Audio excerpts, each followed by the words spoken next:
Hello everyone, welcome back to my channel Sonia's cooking blog. আজকে ঝটপট বিকালের জন্য আমি ফুচকা তৈরি করে দেখাবো।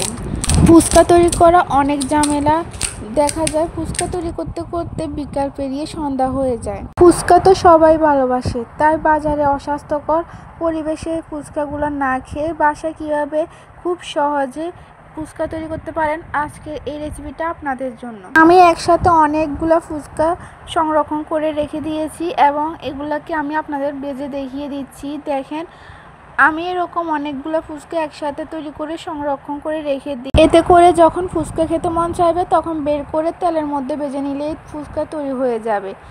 এভাবে অনেকগুলো ফুচকা তৈরি করে আপনারা 1 বছরের মতো সংরক্ষণ করতে পারেন। ফুচকাগুলো তেলের মধ্যে দিয়ে ভালোভাবে ভেজে নেব, আর একটু ব্রাউন কালার করে ভাজলে ফুচকাগুলো অনেক মচমচে থাকে। ফুচকা তৈরি করার জন্য আমি এক পাশে আলু সিদ্ধ করে নিয়েছি। আলুগুলো আমি প্রেসার কুকারে সিদ্ধ করে নিয়েছি, যাতে করে খুব কম সময়ের মধ্যে আলুগুলো সিদ্ধ হয়ে যায়। 1 সিটি বা 2 সিটি মারলেই কিন্তু আলুগুলো সিদ্ধ হয়ে যাবে। অন্যদিকে আমি তেঁতুলের টকটা তৈরি করে নিচ্ছি। আমি তেঁতুলের টকের জন্য এখানে 5-6টা তেঁতুলের কোষ ভিজিয়ে রেখেছিলাম অনেকক্ষণ ধরে। এখন এগুলাকে একটু মেখে তেঁতুলের ঘন মাঠটা তো নিয়ে নিয়েছি। এখন এর মধ্যে আমি 1/2 কাপ পরিমাণ পানি দিয়ে দিচ্ছি। এরপর দিয়ে দিব বিট লবণ 1 চিমটি পরিমাণ, আর সাদা লবণ 1 চিমটি পরিমাণ। এখানে দিয়ে দিচ্ছি স্বাদে ম্যাজিক। আর কোনো মশলা আমি ইউজ করব না, সিম্পল একটা টক তৈরি করে নিব, যাতে করে খুব কম সময়ে আপনারা বাসায় এটা তৈরি করতে পারেন। এখন একটা কাঁচামরিচকে এরকম ফালি করে দিয়ে দিচ্ছি, যাতে করে একটু জাল হয়। আপনারা চাইলে এখানে কাঁচামরিচের পেস্টটাও ইউজ করতে পারেন। এখন 1 চামচ পরিমাণ চিনি দিয়ে দিচ্ছি। চিনিটা আপনারা আপনাদের টেস্ট অনুযায়ী দিয়ে দিবেন। আপনারা যদি টক একটু বেশি খেতে পছন্দ করেন তাহলে চিনির পরিমাণ একটু কমিয়ে নিতে পারেন। অনেকে তেঁতুলের টকে অনেক কিছু ইউজ করে থাকে, তবে আমি এই সিম্পলভাবে টকটা বাসায় তৈরি করে নিই। এদিকে আমার আলুগুলো সিদ্ধ হয়ে গেছে, এখন আমি আলুগুলো খোসাটা ছাড়িয়ে নিব। আর অন্যদিকে আমি পেঁয়াজ কুচি, কাঁচামরিচ কুচি এবং লবণ দিয়ে এগুলাকে মেখে নিব। আর দিয়ে দিচ্ছি স্বাদ মতো স্বাদে ম্যাজিক। আমি এই একটা মশলা দুটোটাতে ইউজ করেছি। টকের মধ্যে দিয়েছি 1/2 চা চামচ পরিমাণ, আর এখানে 1/2 চা চামচ পরিমাণ দিয়ে দিচ্ছি। এখন সবগুলোকে ভালোভাবে মিশিয়ে নিতে হবে। ভালোভাবে মেখে নেওয়ার পর আমি এখানে আলুগুলো দিয়ে দিব।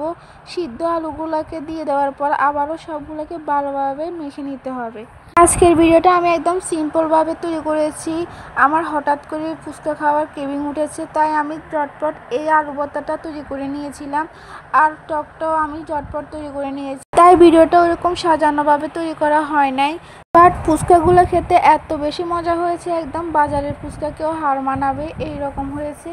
বাজারের ফুচকাগুলো একদম অস্বাস্থ্যকর পরিবেশে তৈরি করা হয়, তারপরও আমরা সবাই এই ফুচকাগুলো খেতে অনেক ভালোবাসি, কারণ আমরা মেয়েরা ফুচকা লাভার। আর মেয়েরা এত বেশি ফুচকা খেতে পছন্দ করে, তাই এখন ফুচকার দামটাও বেড়ে গেছে।